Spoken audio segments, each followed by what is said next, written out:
नमस्कार दोस्तों, आप देख रहे हैं फ्री एजुकेशन और इस वीडियो में आपके लिए भारतीय भूगोल से रिलेटेड जितने भी इम्पॉर्टेंट क्वेश्चंस होते हैं उनको यहाँ पर मैं कवर करूँगा और इसमें अप्रॉक्सीमेटली सबसे इम्पॉर्टेंट 100 क्वेश्चंस को यहाँ पर कवर करने वाला हूँ। तो आपके लिए भारतीय भूगोल से रिलेटेड एमसीक्यू की वीडियो लेकर आ गया हूँ। अगर आपको ये वीडियो अच्छी लगे तो आपसे अनुरोध करूँगा वीडियो को लाइक कर दीजिएगा, चैनल को सब्सक्राइब कर लीजिएगा और अपने कुछ दोस्तों तक वीडियो को शेयर ज़रूर कीजिएगा। चलिए स्टार्ट करते हैं पहले क्वेश्चन से। पहला क्वेश्चन है, भारत में निम्नलिखित में से किस राज्य की तटरेखा सबसे लंबी है? तो भारत के सभी तट रेखा वाले राज्यों के नाम आपको अगर मालूम है तो आप इसका आंसर आसानी से दे पाएंगे। टोटल कितने राज्य हैं तो तटों से लगे हुए हैं? तो टोटल 9 स्टेट्स हैं जो कि तटों से लगे हुए हैं, लेकिन सबसे बड़े तट रेखा की बात करें तो ये गुजरात की है। ध्यान रखिएगा, गुजरात सबसे बड़ी तट रेखा रखता है। वैसे कौन कौन से राज्य हैं जो तट से रेखा बनाते हैं, मतलब किसी समुद्र से रेखा बना रहे हैं? तो एक अरब सागर से मैं शुरू करता हूँ। एक तरफ है गुजरात, उसके बाद है महाराष्ट्र, फिर गोवा, गोवा की सबसे छोटी तटरेखा लगती है, उसके बाद है कर्नाटका, उसके बाद है केरला। अब पहुँचते हैं हम ईस्टर्न साइड पे, नीचे से स्टार्ट करूँगा, तमिलनाडु, उसके बाद आंध्र प्रदेश, उसके बाद उड़ीसा, उसके बाद वेस्ट बंगाल। तो कितने राज्य होगा? 1 2 3 4 5 6 7 8 9 स्टेट्स हैं, 9 राज्य हैं जिनकी तटरेखा लगती है और सबसे लंबी तटरेखा है गुजरात की, सबसे छोटी तटरेखा है गोवा की। ठीक, अगला क्वेश्चन, निम्नलिखित में से उस स्थान की पहचान करें जहां परमाणु ऊर्जा स्टेशन स्थित है। तो परमाणु ऊर्जा स्टेशन इनमें कहाँ पर अवेलेबल है? तो आपने काकरा पारा का नाम सुना होगा। काकरा पारा ये कहाँ पर है? ये गुजरात में अवेलेबल है। यहाँ पर आप थोड़ा सा देख सकते हैं, अगर थोड़ा जूम करके देखना चाहे तो काकरा पारा कहाँ पर है? गुजरात में है। सी ऑप्शन यहाँ पर बिल्कुल सही होगा। एक एक करके सारे क्वेश्चंस मैं यहाँ पर कवर कर दूंगा आपके लिए। तो थोड़ा यहाँ पे कॉम्प्लेक्स क्वेश्चन लेने की कोशिश की गई है। अब मिलान करना है। मिलान में आपको बताना है कि कौन सा कहाँ पर इसके भंडार पाए जाते हैं। तो बॉक्साइट के भंडार कहाँ पाए जाते हैं? अगर आप इसका आंसर दे पाएंगे तो आसानी से आप 1-2 का अगर आंसर निकाल पाएंगे तो आपको काफ़ी आसानी होगी। तो बॉक्साइट इनमें कहाँ? लोहरदगा में इसके भंडार पाए जाते हैं, इन चारों में से। और अभ्रक के भंडार कहाँ हैं? तो बिल्कुल सीक्वेंस में लगा हुआ है, भीलवाड़ा में अभ्रक के भंडार हैं। और कोयला का भंडार कहाँ है? बस यहाँ थोड़ा उल्टा कर दिया है, झरिया। और तांबा के भंडार झुंझुनू में अवेलेबल हैं। तो झुंझुनू कहाँ? राजस्थान में। भीलवाड़ा कहाँ? राजस्थान में। ठीक, तो इस प्रकार से आंसर कौन सा होगा? फर्स्ट का ए और फिर बी, फिर ये सेकंड ऑप्शन यहाँ पर बिल्कुल सही है। ठीक, चलिए आगे बात करिए। एग्जाम में भी आए हुए सारे क्वेश्चंस हैं जो मैं यहाँ पर आपको करा रहा हूँ। अगला क्वेश्चन, निम्नलिखित में से भारत के काली मिट्टी वाले क्षेत्र की पहचान करें। तो इनमें काले मिट्टी के क्षेत्र कहाँ पाए जाते हैं? तो काली मिट्टी आपने सुना होगा गुजरात और महाराष्ट्र के एरिया में ज़्यादातर मिलती है और काली मिट्टी में कपास होता है। तो कपास में गुजरात और महाराष्ट्र ही टॉप पोजीशन पर रहते हैं। तो यहाँ पर तटीय मैदानों में काली मिट्टी नहीं पाई जाती। उत्तरी मैदानों, मतलब कि ये आपके उत्तर प्रदेश और उत्तराखंड की तरफ की बात कर रहा है, तो वहाँ पर भी नहीं और हिमालयन पर भी नहीं।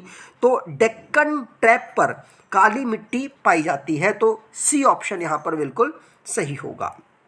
अगला, नागा, खासी और गारो पहाड़ियाँ स्थित हैं। तो नागा, खासी, गारो ये पहाड़ियाँ कहाँ पर स्थित हैं? तो खासी गारो, अगर आपको याद हो तो खासी गारो जयंतियाँ वाली जनजातियाँ मेघालय में अवेलेबल हैं।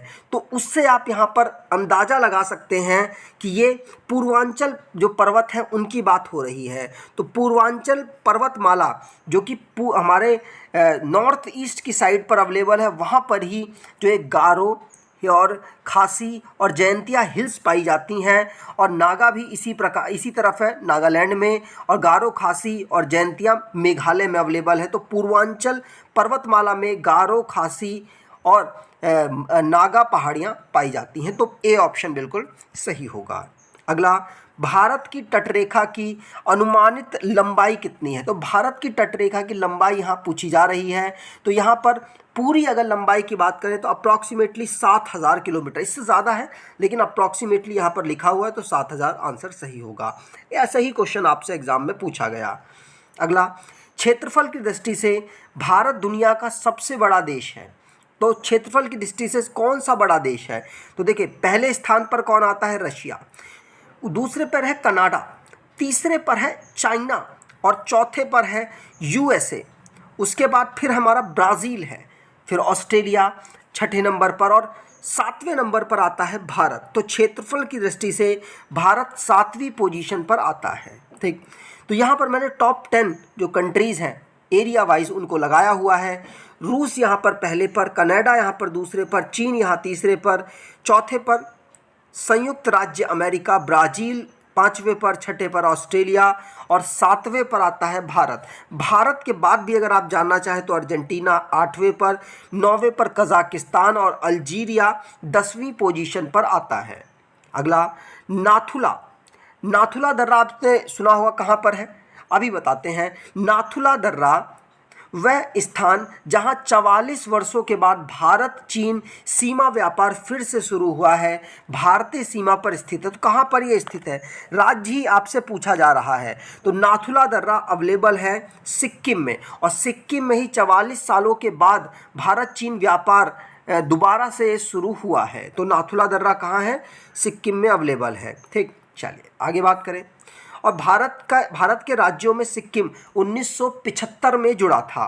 ठीक, आगे अगला क्वेश्चन, केरल और कर्नाटका में प्री मानसून वर्षा को डैश के नाम से जाना जाता है। तो केरल और कर्नाटक में जो वर्षा से पहले वाला मानसून होता है उसको मैंगो वर्षा कहते हैं। क्या? मैंगो वर्षा। ठीक, अगला क्वेश्चन, भारत में निम्नलिखित में से कौन सी झील टेक्टोनिक गतिविधियों का परिणाम है? तो इनमें से कौन सी झील ऐसी है जो टेक्टोनिक गतिविधि की वजह से उत्पन्न हुई है? तो ये कौन सी है? वुलर झील है, तो टेक्टोनिक की वजह से क्रिएट हुई है और ये भारत के J&K में अवेलेबल है, मतलब जम्मू एंड कश्मीर में पाई जाती है। और ये भारत की सबसे बड़ी मीठे पानी की झील है। भारत की ही नहीं, ये एशिया, दक्षिण एशिया की सबसे बड़ी मीठे पानी की झील है। ठीक, अगला क्वेश्चन, निम्नलिखित में से कौन सी रेगिस्तानी नदियां हैं जो कुछ दूरी तक बहती हैं और रेगिस्तान में खो जाती हैं? तो इनमें कौन सी रेगिस्तानी ऐसी नदी है जो बहेगी और उसके बाद वो विलुप्त हो जाएगी? तो रुपेड़ यहाँ पर नदी ऐसी है जो कि बहती और उसके बाद विलुप्त हो जाती है। रुपेड़ ही नहीं, और भी कई नदियाँ ऐसी हैं जो कि आपने लूनी सुना होगा, सबसे ज़्यादा एग्जाम में पूछा जाता है। सरस्वती सुना होगा, जो कि बहती हैं रेगिस्तान में ही ये खो जाती हैं। यहाँ पर मैंने और भी नदियाँ लिखी हुई हैं, जैसे कि रेगिस्तानी नदियाँ जो कुछ दूर बहेंगी उसके बाद विलुप्त हो जाएंगी, उनमें लूनी, मच्छू, रुपेन ऑप्शन में था, सरस्वती, बनास, घग्गर और भी कई नदियाँ हैं जो कि रेगिस्तान में विलुप्त होती हैं।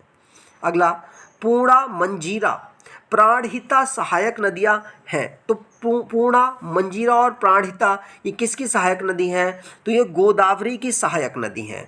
गोदावरी जो कि इसका ओरिजिन होता है महाराष्ट्र से और इसका ये डूबती है, मतलब ये गिरती है कहाँ पर? बंगाल की खाड़ी में, ईस्टर्न साइड में ये गिरती है ना। और ये किस किस राज्यों से होकर गुजरती है?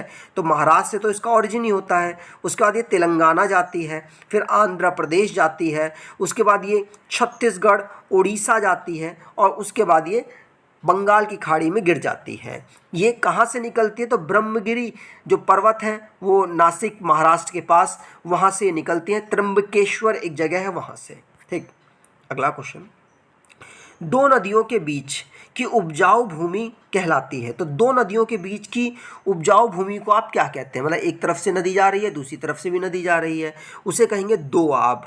ध्यान रखिएगा। अगला, अंडमान समूह और निकोबार द्वीप समूह एक दूसरे से अलग होते हैं। तो अंडमान और निकोबार जो द्वीप समूह है किस लाइन से सेपरेट होते हैं? तो ये 10 डिग्री चैनल से सेपरेट होते हैं। तो ए ऑप्शन बिल्कुल सही होगा। 10 डिग्री एक चैनल है जो बंगाल की खाड़ी में अंडमान द्वीप समूह और निकोबार द्वीप समूह को एक दूसरे से अलग करता है। द्वीपों के दो समूह मिलकर भारतीय केंद्र शासित प्रदेश अंडमान एंड निकोबार द्वीप समूह बनाते हैं। अगला क्वेश्चन, सबसे ऊंचा भारतीय झरना है, इनमें सबसे ऊंचा भारतीय झरना कौन सा है? तो कुंचिकल सबसे ऊंचा भारतीय झरना है। अभी किस राज्य में अवेलेबल है ये कमेंट बॉक्स में आप बताएंगे। ठीक, कुंचिकल सबसे बड़ा झरना है भारत का। मध्य प्रदेश का गांधी सागर बांध निम्नलिखित में से किस नदी पर बनाया गया है? तो मध्य प्रदेश में गांधी सागर बांध है। सबसे पहला क्वेश्चन, ये किस नदी पर बना है? तो ये चंबल नदी पर बना है। किस पर? चंबल नदी, और ये यमुना की सहायक नदी है। अगला, कौन सी दो प्रमुख नदियां मिलकर गंगा नदी का निर्माण करती हैं? तो गंगा नदी का निर्माण कौन सी नदियां करती हैं? तो अलकनंदा और भागीरथी नदी दोनों जब मिलती हैं देवप्रयाग में, उसके बाद ही गंगा बनती है। तो कौन कौन सी नदियां हैं? एक तो भागीरथी और एक अलकनंदा। अलकनंदा और भागीरथी मिलती हैं तो कहाँ मिलती हैं? देवप्रयाग में। उसी के बाद गंगा कहलाती है। तो डी ऑप्शन सही। तो अलकनंदा सतोपत ग्लेशियर से निकलती है और भागीरथी गंगोत्री ग्लेशियर से निकलती है, और दोनों उत्तराखंड के देवप्रयाग में मिलती हैं। उसके बाद ही दोनों नदियों के संगम को गंगा नदी कहते हैं। अगला, हिमाचल की अधिकांश नदियाँ किस प्रकार की हैं? तो हिमाचल की ये 12 नदियाँ हैं जो 12 महीने बहती हैं। अगला, निम्नलिखित में से कौन सा चैनल या जल डमरू मध्य ग्रेट निकोबार और इंडोनेशिया के सुमात्रा द्वीप के बीच स्थित है? तो ग्रेट निकोबार और इंडोनेशिया के सुमात्रा द्वीप के बीच में कौन सा डिग्री चैनल पड़ता है? तो कौन सा जल डमरू मंडल या फिर चैनल पड़ता है? तो ये है ग्रैंड चैनल, और अंडमान और निकोबार के बीच में 10 डिग्री चैनल है। पाक जल डमरू मंडल भारत और श्रीलंका के बीच में पड़ता है, और 9 डिग्री चैनल मिनिकॉय और लक्षद्वीप के बीच में पड़ता है। ठीक, अगला क्वेश्चन, ग्रैंड चैनल इंडोनेशिया के ग्रेट निकोबार द्वीप समूह और सुमात्रा द्वीप समूह के बीच में स्थित है। ग्रेट चैनल भूमध्य रेखा से 6 डिग्री उत्तर में स्थित है और इसे 6 डिग्री चैनल के नाम से भी जाना जाता है। ठीक, अगला, भारत के उत्तरी मैदान किस मिट्टी से बने हैं? तो भारत के उत्तरी मैदान में मुख्यतः जलोढ़ मृदा पाई जाती है, जो सबसे उपजाऊ मृदा में से एक है। अगला, यदि कोई पश्चिम से राजस्थान से पूर्व में उड़ीसा तक जाए तो प्रायद्वीपों का सही क्रम क्या होगा? तो जब आप पश्चिम से राजस्थान से चलेंगे तो इनमें सबसे पहले आपको क्या मिलेगा? मारवाड़ पहाड़ मिलेंगे। उसके बाद क्या मिलेगा? उसके बाद मालवा पठार मिलेंगे। उसके बाद छत्तीसगढ़ पठार मिलेंगे, और उस सबसे आखिरी में छोटा नागपुर पठार। तो फर्स्ट, सेकंड, थर्ड और फोर्थ, ये सी ऑप्शन आपका बिल्कुल सही होगा। ठीक, अगला, अंडमान और निकोबार द्वीप समूह में सब एक महत्वपूर्ण पर्वत शिखर माउंट डियावोलो कहाँ स्थित है? तो माउंट डियावोलो कहाँ पर है? आंसर, ये मध्य अंडमान में है। कहाँ पर है? मध्य अंडमान में। तो सी ऑप्शन यहाँ पर सही। और माउंट डियावोलो मध्य अंडमान द्वीप में सबसे ऊंचा स्थान रखता है, और इसकी ऊंचाई 295 मीटर की है। ठीक, अगला क्वेश्चन, निम्नलिखित में से कौन सी पर्वत श्रृंखला विश्व की दूसरी सबसे ऊंची चोटी K2 का घर है? तो इनमें कौन सी पर्वत श्रेणी में K2 पाया जाता है, ये आपसे पूछा जा रहा है, और वो दूसरी सबसे ऊंची चोटी है। ये भी ध्यान रखना है, कहाँ? दुनिया की यहाँ बात की जा रही है।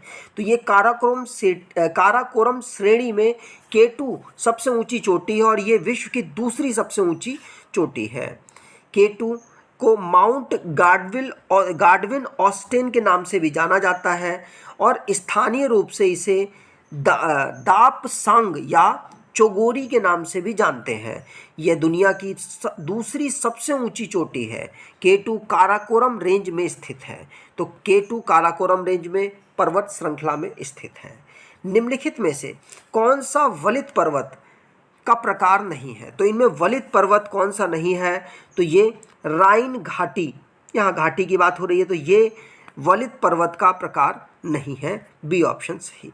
अगला, भारतीय सर्वेक्षण विभाग का मुख्यालय कहाँ स्थित है?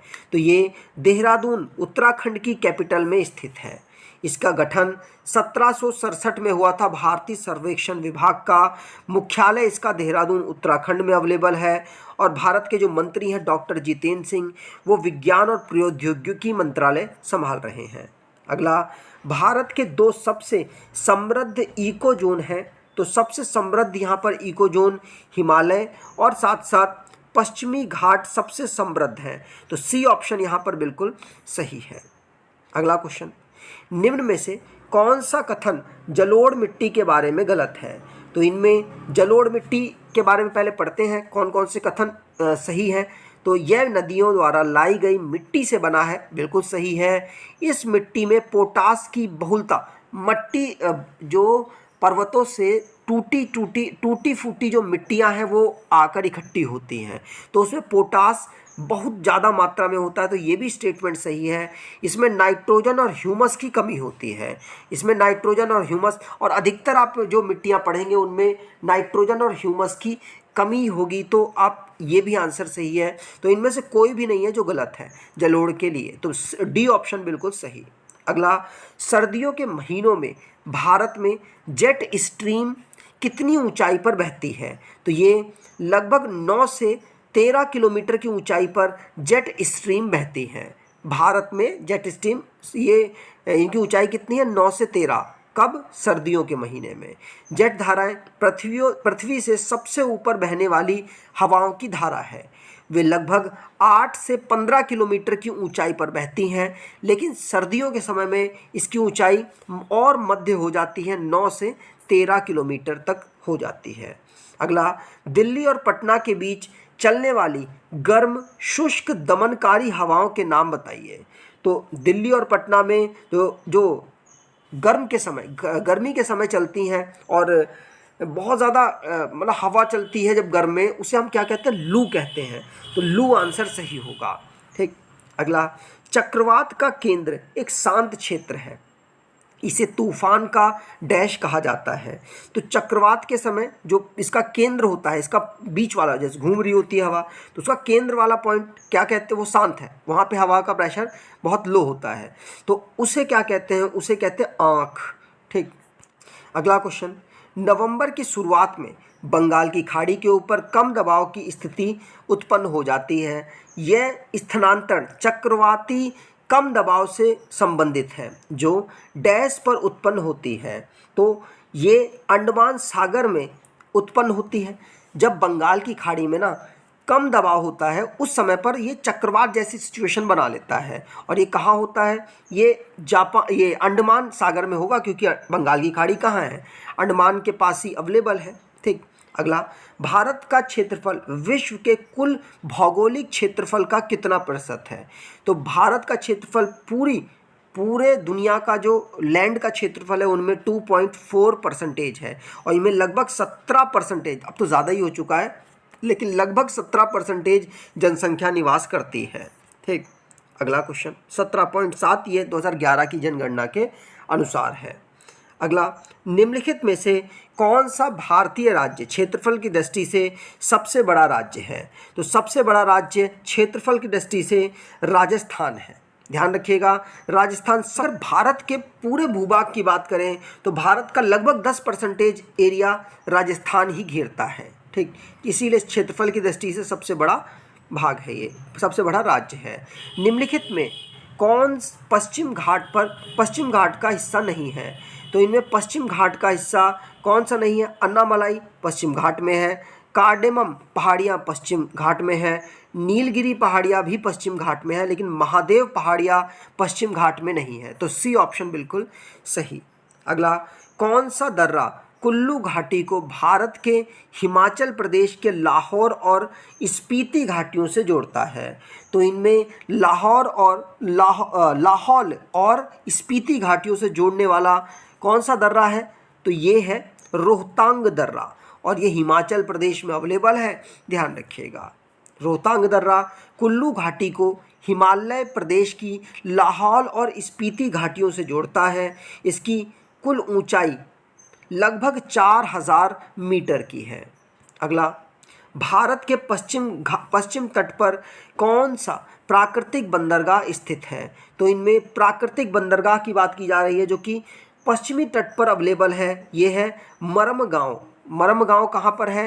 गोवा में अवेलेबल है, आप यहाँ पर देख पाएंगे। तो गोवा में मरमगांव है, ये प्राकृतिक बंदरगाह है, पश्चिम तट पर अवेलेबल है। इन सभी में कंपेयर किया जा रहा है। ठीक, तो मरमगांव दक्षिण गोवा पश्चिमी तट में स्थित है और यह भारत का प्राकृतिक और सबसे पुराना बंदरगाह है।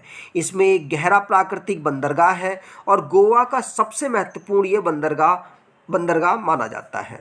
अगला, निम्नलिखित में से कौन सा पर्वतीय दर्रा उत्तराखंड राज्य में स्थित है? तो इनमें मसंगा धुरा दर्रा ये पर्वतीय दर्रा उत्तराखंड में स्थित है। तो डी ऑप्शन बिल्कुल सही। नाथुला दर्रा सिक्किम में है और बारालाचा दर्रा हिमाचल प्रदेश में, बोमड़ी ला दर्रा ये आंध्र प्रदेश में अवेलेबल है और यहाँ पर मासंगा धुरा दर्रा ये उत्तराखंड में है। ठीक, तो नाथुला कहाँ बताया मैंने? नाथुला हमारा सिक्किम में और बारालाचा दर्रा हिमाचल प्रदेश में, बोमड़ी ला दर्रा आंध्र प्रदेश में और मगनसा धुरा दर्रा उत्तराखंड में अवेलेबल है। अगला, हिमाचल का सबसे ऊंचा पर्वत शिखर कंचनजंगा किस भाग में स्थित है? तो कंचनजंगा दार्जिलिंग और सिक्किम हिमालय में स्थित है। तो ये सी ऑप्शन बिल्कुल सही। कंचनजंगा है कहाँ पर? तो कंचनजंगा ये मुख्यतः सिक्किम में अवेलेबल है। अगला, डैश पूर्वी घाट की सबसे ऊंची चोटी है? तो इनमें महेंद्रगिरी पूर्वी घाट की सबसे ऊंची चोटी है। अगला, कॉलम ए में दी गई पहाड़ियों का मिलान बी से करना है। इसमें कॉलम ए में पहाड़ियाँ दी गई हैं और बी में स्थान दिए गए हैं। इनमें सेवराय पहाड़ियों की बात की जा रही है पहले ऑप्शन में, तो ये कहाँ पर है? पूर्वी घाट में ही है। और दोडा बेट्टा पहाड़ियाँ पश्चिमी घाट में हैं और खासी पहाड़ियाँ मेघालय पठार में है। तो ये बिल्कुल सीक्वेंस में है, ए बी सी, पहला ऑप्शन ही बिल्कुल सही होगा। कौन सा प्रदेश म्यांमार के साथ सीमा साझा नहीं करता? तो म्यांमार हमारा इधर पूर्वी साइड में एक देश है जहाँ पर उथल पुथल काफ़ी चल रही है। वहाँ 4 राज्यों के साथ भारत सीमा टच करता है। एक तो अरुणाचल प्रदेश है, एक नागालैंड है, एक मणिपुर है और एक मिज़ोरम है। इन 4 राज्यों के साथ सीमा टच होती है, लेकिन असम के साथ इसकी सीमा टच नहीं होती। तो यहाँ पर ये ए ऑप्शन बिल्कुल सही।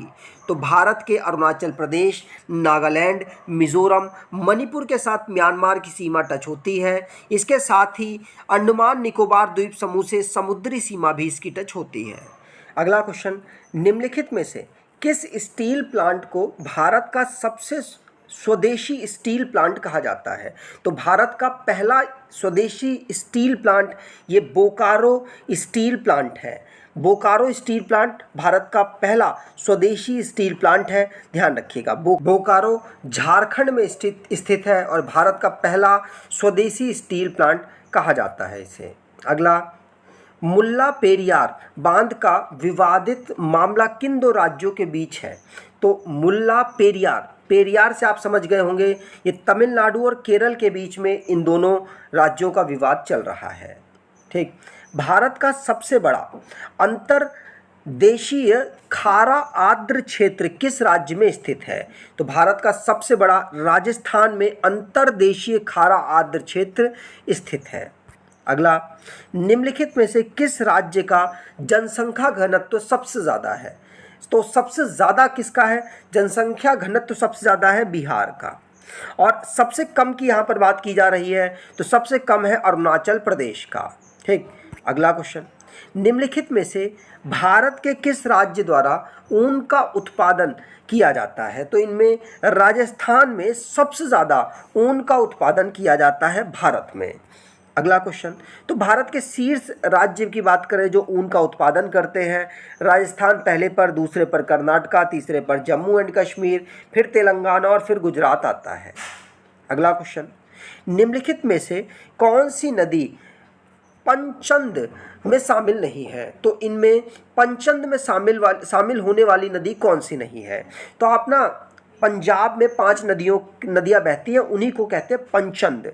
और 5 नदियों में रावी, झेलम, सतलुज, व्यास और चीनाब है। लेकिन यहाँ सिंधु नहीं है, तो सिंधु सी ऑप्शन बिल्कुल सही होगा। पंचनंद जो सिंधु नदी के अलावा जितनी भी बाएं किनारे में सिंधु नदी के बहती हैं वो सारी 5 नदियों में या पंचंद में आती हैं। ये पंजाब से बहती हैं, इसीलिए इनको पंचंद कहा जाता है। ठीक, ये सिंधु नदी की सहायक नदियां हैं सारी। अगला, निम्नलिखित में से कौन सा शहर गंगा नदी के मार्ग पर नहीं पड़ता? तो गंगा नदी किन किन जिलों से उत्तर प्रदेश में गुजरता है, किन किन राज्यों से गुजरता है, क्वेश्चन पूछा जाता है। तो इनमें लखनऊ नहीं है, लखनऊ गोमती नदी के किनारे बसा हुआ है और गंगा नदी से ये यहाँ इसका कोई ताल्लुक नहीं है। तो ए ऑप्शन बिल्कुल सही होगा। प्रयागराज में गंगा का संगम होता है, किसके साथ? गंगा और यमुना का संगम होता है वहाँ पर। और कानपुर से तो गंगा बहती है, पटना से भी गंगा बहती है, लेकिन लखनऊ में गोमती नदी बहती है। ठीक, अगला क्वेश्चन, मध्य प्रदेश के मालवा पठार में महू के पास कौन सी नदी निकलती है? तो मालवा पठार में महू के पास जो मध्य प्रदेश में अवेलेबल है, चंबल नदी यहाँ से निकलती है। अगला क्वेश्चन, कौन सी नदी हिमालय की सबसे पूर्वी सीमा को चिन्हित करती है? तो हिमालय की सबसे पूर्वी सीमा को ब्रह्मपुत्र यहाँ पर क्रिएट करती है। और इन सभी नदियों में ब्रह्मपुत्र ऐसी नदी है जो कि पूर्वी सीमा यहाँ पर डेवलप करती है अप्रॉक्सीमेटली। तो ए ऑप्शन बिल्कुल सही। अगला, उज्जैन डैश नदी के तट पर है? तो उज्जैन शिप्रा नदी के तट पर अवेलेबल है और उज्जैन महाकालेश्वर टेम्पल की वजह से भी फेमस है। तो उज्जैन शिप्रा नदी के पूर्वी तट पर स्थित एक प्राचीन शहर है। यह अपने इतिहास के अधिकांश समय में मध्य भारत के मालवा पठार पर सबसे प्रमुख शहर में से एक था। अगला, चुलिया जलप्रपात डैश में चंबल नदी पर स्थित है? तो चुलिया जो जलप्रपात है ये राजस्थान में स्थित है और राजस्थान में भी जो चंबल नदी है उस पे ये स्थित है। तो सी ऑप्शन यहाँ पर बिल्कुल सही। अगला, भारत में कौन सी नदी अपनी लगातार बाढ़ और उससे होने वाली तबाही के कारण बिहार का शोक के रूप में जाना जाता है? तो बिहार का शोक के रूप में कोसी नदी को जाना जाता है और कोसी नदी के अलावा महानदी को बंगाल का शोक कहते हैं। तो कोसी नदी को शोक क्यों कहते हैं? क्योंकि ये बिहार में अपनी डायरेक्शन लगातार चेंज करती रहती है, जिसकी वजह से बाढ़ की सिचुएशन बन जाती है, इसीलिए इसे बिहार का शोक कहा जाता है। कोसी नदी एक अंतर सीमा नदी है। यह नदी तिब्बत, भारत और नेपाल से होकर बहती है। कोसी नदी का जलग्रहण क्षेत्र 6 भूवैज्ञानिक और जलवायु क्षेत्रों को कवर करता है। अगला, लूनी अंतर्देशीय जल निकाय प्रणाली का एक उल्लेखनीय उदाहरण है। यह मुख्यतः किस राज्य में बहती है? तो लूनी ये राजस्थान में बहती है और बाद में रेगिस्तान में ये विलुप्त भी हो जाती है। ठीक, अगला क्वेश्चन, निम्नलिखित कथनों पर विचार करें। ब्रह्मपुत्र नदी तिब्बत में अपने ऊपरी भाग में त्सोंगो के नाम से जानी जाती है। तो ब्रह्मपुत्र को क्या त्सोंगो कहते हैं? कहाँ? अपने ऊपरी भाग में, तिब्बत में। तो आंसर होगा बिल्कुल ये कहते हैं, सही आंसर है। भारत में इसे ब्रह्मपुत्र कहते हैं, असम में। उसके बाद जब ये बांग्लादेश में पहुंचती है तो इसको जमुना कहते हैं। गंगा के साथ जब ये मिल जाती है तो उसके बाद इसको मेघना के नाम से जाना जाता है और फिर उसके बाद बंगाल की खाड़ी में गिर जाती है। तो पहला स्टेटमेंट सही है। दूसरा स्टेटमेंट, गोदावरी नदी को अक्सर दक्षिण की गंगा कहा जाता है, तो ये भी स्टेटमेंट सही है। ये 2 स्टेटमेंट सही हो जाएंगे, इसीलिए ये दोनों ऑप्शन गलत। अब सिंधु नदी, अगला क्वेश्चन, अगला इसका पॉइंट है, कृष्णा नदी भारत में गंगा के बाद दूसरी सबसे बड़ी नदी बेसिन है। तो दूसरी ये नहीं है, दूसरे नंबर पर गोदावरी आती है। तो यहाँ पर ये स्टेटमेंट गलत हो जाएगा, तो सीधे आंसर चौथा आप लगा सकते हैं, लेकिन चौथा भी पढ़ लेते हैं। सिंधु नदी मानसरोवर झील के पास तिब्बत के पठार से निकलती है, तो बिल्कुल सही है, डी ऑप्शन बिल्कुल सही होगा। अगला, नदियों का कौन सा समूह प्रायद्वीपीय जल निकाय प्रणाली का हिस्सा है। तो नदियों में इनमें महानदी और गोदावरी, इनका ये जो नदियां हैं इनका जो निकास है, जल निकासी है, इनकी जो प्रणाली है, ये नदियां प्रायद्वीपीय जल निकासी प्रणाली के अंतर्गत आती हैं, उसका एक हिस्सा बनती हैं। अगला क्वेश्चन, प्रायद्वीपीय जल निकासी की प्रमुख नदी प्रणालियां महानदी, गोदावरी, कृष्णा, कावेरी, नर्मदा, तापी और लूनी है। गोदावरी यह सबसे बड़ी प्रायद्वीपीय नदी प्रणाली है, इसी कारण इसे दक्षिण गंगा की दक्षिण गंगा भी कहा जाता है और दक्षिण भारत की यह सबसे बड़ी नदी है। अगला, निम्नलिखित में से कौन सी नदियां पूर्व की ओर बहने वाली नदियां हैं? तो पूर्व की ओर बहने वाली नदियों में गोदावरी है, कृष्णा है, लेकिन तापी और नर्मदा नदी ऐसी है जो कि पश्चिम की तरफ बहती है, इसीलिए ए और सी ऑप्शन बिल्कुल सही होगा। अगला, कावेरी नदी। कावेरी नदी भारत में दूसरी सबसे बड़ी नदी बेसिन बनाती है और मुख्य रूप से किस राज्य द्वारा साझा की जाती है? तो ये जो कावेरी नदी है ये भारत के दक्षिण की तरफ बहने वाली नदी है और इसे दक्षिण भारत की गंगा कहा जाता है। दक्षिण की गंगा कहा जाता है गोदावरी को, दक्षिण भारत की गंगा कहा जाता है कावेरी को, और ये तमिलनाडु और कर्नाटका के बीच में एक नदी बेसिन बनाती है।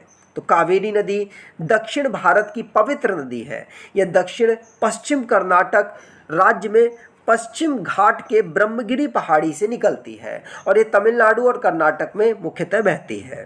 अगला, कृष्णा नदी भारत के डैश राज्य से होकर बहती है? तो कृष्णा नदी ये भारत के कर्नाटका राज्य से बहती है, सी ऑप्शन बिल्कुल सही। अगला, दक्षिण भारत में स्थित बांध की पहचान करें। तो इनमें दक्षिण भारत में कौन सा? मेट्टूर बांध दक्षिण भारत में है और मेट्टूर बांध ये कहाँ? कावेरी नदी पर स्थित है, तो डी ऑप्शन बिल्कुल सही होगा।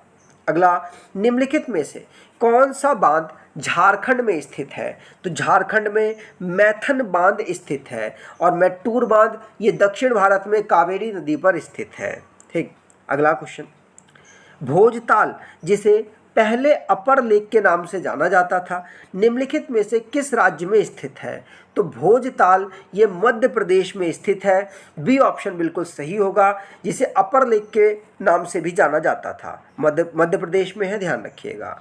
अगला, कोपेन की योजना के अनुसार भारत में क्विग या फिर CWG द्वारा किस प्रकार की जलवायु को दर्शाया जाता है? तो इसमें शुष्क सर्दियों के साथ मानसून यहाँ पर आता है। इस प्रकार से कोपेन की योजना के अनुसार हमारा जो मानसून है वो दर्शाया जाता है। अगला, निम्नलिखित में से भारत के काली मिट्टी वाले क्षेत्र की पहचान करें। तो काली मिट्टी डेक्कन ट्रैप में अवेलेबल है। ये डेक्कन ट्रैप महाराष्ट्र, गुजरात, मध्य प्रदेश के पश्चिमी भाग में पाया जाता है। अगला, लेटराइट मिट्टी के संबंध में निम्नलिखित में से कौन सा कथन सही नहीं है? तो इनमें गलत कथन बताना है। तो तमिलनाडु, आंध्र प्रदेश, केरल में लाल लेटराइट मिट्टी काजू जैसी फसलों के लिए अत्यधिक उपजाऊ है या उपयुक्त है, तो ये बिल्कुल सही स्टेटमेंट है। और आपको पता है अधिकतर काजू दक्षिण भारत में ही भारत का होता है और वे आमतौर पर ह्यूमस से भरपूर होती हैं। तो ह्यूमस और नाइट्रोजन से अधिकतर मिट्टी भरपूर नहीं होती, तो यही ऑप्शन गलत हो सकता है, लेकिन दूसरे भी पहले पढ़ लेते हैं। यह मिट्टी चाय और कॉफ़ी बिल्कुल दक्षिण भारत में, आपको पता है चाय मिट्टी के लिए उपयुक्त है और लेटराइट दक्षिण भारत में ही पाई जाती है मुख्यतः।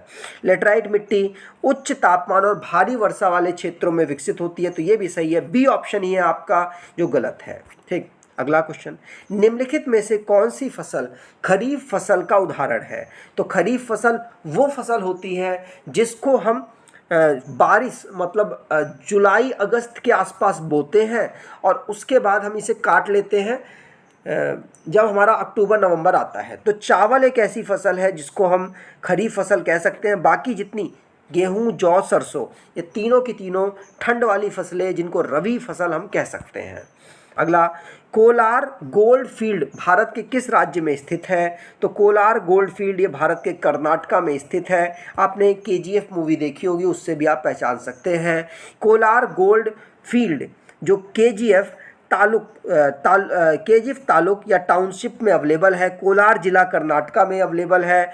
और इसका जो मुख्यालय है रॉबर्टसन पेट में अवेलेबल है।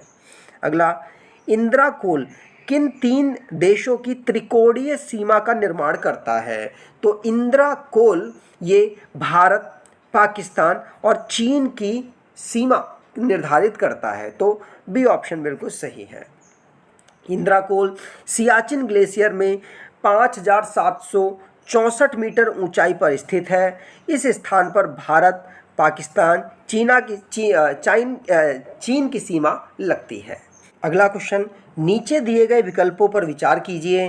तो इनमें जो मिट्टियां हैं इनमें घटते हुए क्रम में उन्हें बताना है भारत में कितने क्षेत्रफल में अवेलेबल है। सबसे ज़्यादा पहले बतानी है, फिर दूसरे पर कम, फिर कम, फिर कम।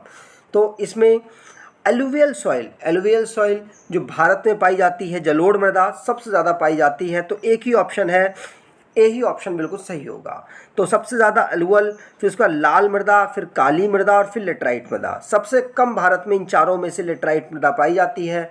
तो ए ऑप्शन यहाँ पर बिल्कुल सही होगा। उससे पहले एलुअल जो गंगा और ब्रह्मपुत्र के मैदानों में पाई जाती है और भारत में सबसे मुख्यतः मृदा में से एक है जिसे जलोढ़ मृदा भी कहते हैं।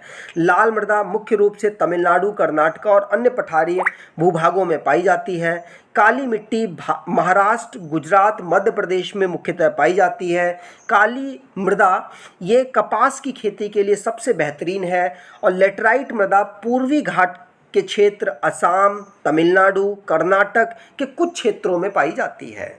अगला क्वेश्चन, भारत का सबसे बड़ा नमक उत्पादक राज्य कौन सा है? तो नमक सबसे ज़्यादा भारत में गुजरात में उत्पादन होता है। ए ऑप्शन बिल्कुल सही। भारत विश्व का तीसरा सबसे बड़ा नमक उत्पादक देश है। अगला क्वेश्चन, भारत की अधिकतम जूट मिलें किस राज्य में स्थित हैं? तो भारत की अधिकतर जूट मिलें पश्चिम बंगाल में अवेलेबल है, इसीलिए जूट के उत्पादन में पश्चिम बंगाल नंबर 1 पर है भारत में। अगला, भारत के कितने राज्यों का वन क्षेत्र उसके कुल क्षेत्रफल का 75% से अधिक है?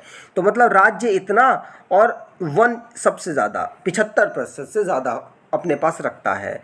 तो ऐसे 3 राज्य हैं जिनके पास 75% से ज़्यादा यहाँ पर वन अवेलेबल है। जिनमें कौन कौन से राज्य ऐसे हैं? तो ये अरुणाचल प्रदेश, छत्तीसगढ़, उड़ीसा इन राज्यों में मुख्यतः आते हैं। लेकिन सबसे ज़्यादा भारत में वन की बात करें तो मध्य प्रदेश में, अरुणाचल प्रदेश में, छत्तीसगढ़, उड़ीसा, महाराष्ट्र में पाया जाता है सीक्वेंस वाइज।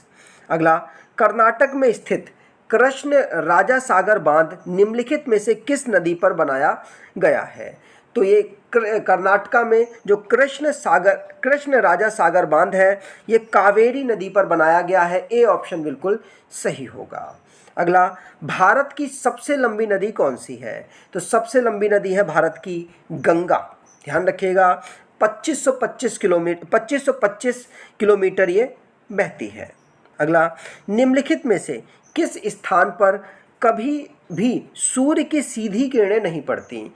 तो कभी भी सूर्य की सीधी किरणें श्रीनगर में नहीं पड़ती, क्योंकि वहाँ पे ठंड आपको पता है होती है। तो भारत में आप अंदाज़ा लगा सकते थे।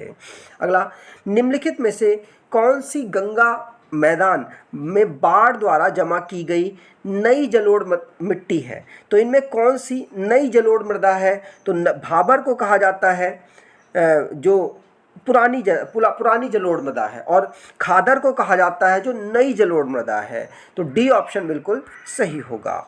अगला, कर्क रेखा इनमें से किस भारतीय राज्य से होकर नहीं गुजरती? तो कर्क रेखा भारत के 8 राज्यों से होकर गुजरती है। इनमें उड़ीसा एक ऐसा राज्य है जिनसे ये होकर नहीं गुजरती। तो कौन कौन से राज्य हैं जिनसे होकर ये गुजरती है? तो आप यहाँ पर थोड़ा सा मैं इसको जूम कर देता हूँ, आप देख पाएंगे। देखिए, ये दिख रहा है आपको 8 के 8 राज्य, जिसमें पहला राज्य है कौन? गुजरात। दूसरा है राजस्थान, तीसरा है मध्य प्रदेश, फिर छत्तीसगढ़, फिर झारखंड, फिर वेस्ट बंगाल, फिर त्रिपुरा और फिर इधर मिजोरम है। तो टोटल कितने राज्य हो गए? 8 राज्य हैं जिनसे होकर भारत में कर्क रेखा गुजरती है। ठीक, तो 8 राज्य हैं कौन कौन से? गुजरात, राजस्थान, छत्तीसगढ़, पश्चिम बंगाल, मध्य प्रदेश, झारखंड, त्रिपुरा और मिजोरम। अगला क्वेश्चन, भारत किस गोलार्ध में स्थित है? तो भारत आपको पता है उत्तर साइड स्थित है, उत्तर के साथ साथ पूर्वी साइड स्थित है। तो इस प्रकार का अगर गोलार्ध है तो ये हो गया हमारा पश्चिमी और ये हो गया ईस्टर्न। और नॉर्थन की बात करें तो भारत करीब करीब यहाँ है, तो ये उत्तर हो गया, ये ईस्टर्न। तो भारत उत्तर पूर्वी या उत्तर नॉर्थ ईस्ट पार्ट में गोलार्ध में स्थित है। तो पहला ऑप्शन यहाँ पर बिल्कुल सही होगा। अगला, साल्टोरा पर्वतमाला कहाँ स्थित है? साल्टोरा पर्वतमाला ये काराकोरम पर्वतमाला का हिस्सा है। तो सी ऑप्शन बिल्कुल सही। अगला, भारतीय मानक समय किससे संबंधित है? तो भारतीय मानक समय ये 82.5 पूर्वी देशांतर से संबंधित है। और बी ऑप्शन बिल्कुल सही। नैनी इलाहाबाद में जो या प्रयागराज में जो जगह है उस वहाँ पर ये मानक पड़ता है। ठीक। अगला, भारत में मछली पकड़ने का महत्वपूर्ण बंदरगाह है। तो भारत का मछली पकड़ने का इनमें सबसे बेहतरीन बंदरगाह है कोहिन बंदरगाह, ध्यान रखिएगा। ठीक। अगला क्वेश्चन, हिमालय की किस चोटी को सागरमाथा भी कहा जाता है? तो हिमालय की माउंट एवरेस्ट को नेपाल में सागरमाथा के नाम से जाना जाता है। अगला, भारत के सबसे महत्वपूर्ण यूरेनियम खदान कहाँ स्थित है? तो यूरेनियम खदान जादूगोड़ा में स्थित है। कहाँ? जादूगोड़ा। अगला, कर्क रेखा इनमें से किस भारतीय राज्य से होकर नहीं गुजरती? तो पढ़ लिया हमने, उड़ीसा से नहीं गुजरती। और 8 राज्य भी हमने देख लिए, गुजरात, राजस्थान, छत्तीसगढ़, पश्चिम बंगाल, मध्य प्रदेश, झारखंड, त्रिपुरा और मिजोरम से होकर गुजरती है, अन्य किसी राज्यों से होकर नहीं गुजरती। अगला, भारत में किस राज्य के पास सबसे बड़ा कोयला भंडार होने का अनुमान है? तो सबसे ज़्यादा कोयला भंडार होने का बिहार में अनुमानित किया गया है, जो झारखंड से अलग हुआ उसके बाद भी। तो बिहार है जो कि जहाँ पर सबसे ज़्यादा कोयले भंडार होने की उम्मीद जताई जा रही है। अगर यहाँ पर झारखंड होता तो आप झारखंड आंसर लगाते, लेकिन ये मैंने एक्स्ट्रा में लिखा हुआ है। तो झारखंड अगर झारखंड ऑप्शन होता तो आप झारखंड लोग लगाते, लेकिन इनमें अगर बात करें तो बिहार है। ये बहुत पुराना क्वेश्चन है जो आपसे पूछा गया था। अगला, भारत में सल्फर का प्रमुख उत्पादक राज्य कौन सा है? तो सल्फर का प्रमुख उत्पादक राज्य उत्तर प्रदेश है और ये जनसंख्या वाइज सबसे बड़ा राज्य है। अगला, निम्नलिखित में से कौन सा देश रेडक्लिफ रेखा से विभाजित है? तो भारत और पाकिस्तान रेडक्लिफ रेखा से विभाजित है, भारत और चीन मैकमोहन रेखा से विभाजित है, और भारत और बांग्लादेश भी रेडक्लिफ रेखा से विभाजित हुए हैं। अगला क्वेश्चन, भारत का स्थायी अनुसंधान केंद्र दक्षिण गंगोत्री कहाँ है? तो भारत का स्थायी अनुसंधान केंद्र दक्षिण गंगोत्री ये अंटार्कटिका में अवेलेबल है। ठीक। अगला क्वेश्चन, निम्नलिखित में से कौन सा भारतीय राज्य अन्य राज्यों की अधिकतम संख्या की सीमा को छूता है?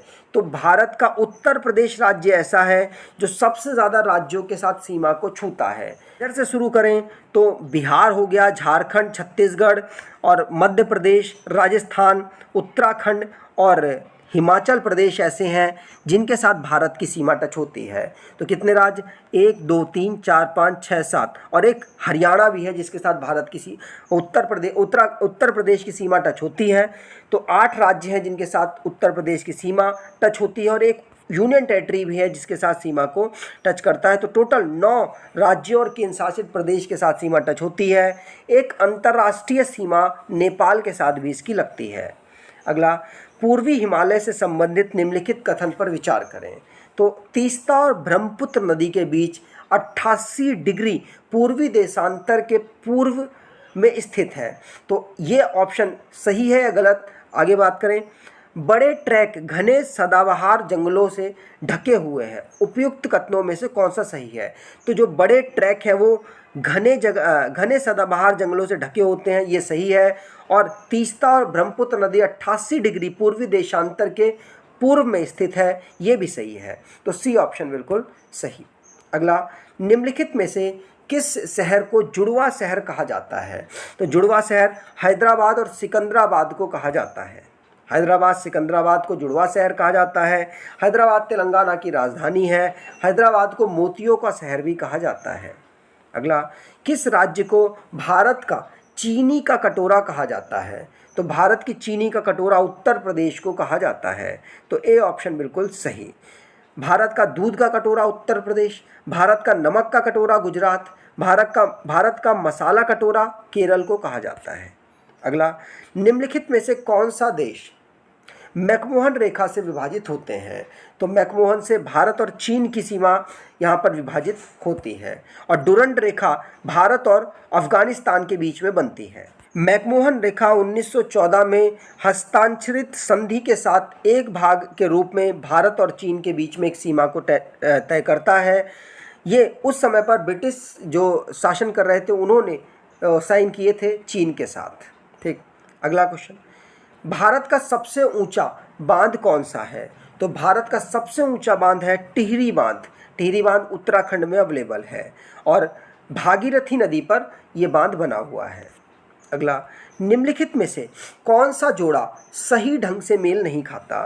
तो मिरी हिल्स ये अरुणाचल प्रदेश के साथ अरुणाचल प्रदेश में अवेलेबल है, मिकिर हिल्स असम में अवेलेबल है, लुसाई हिल्स मिज़ोरम में अवेलेबल है, लेकिन अबोर हिल्स मेघालय में अवेलेबल नहीं है।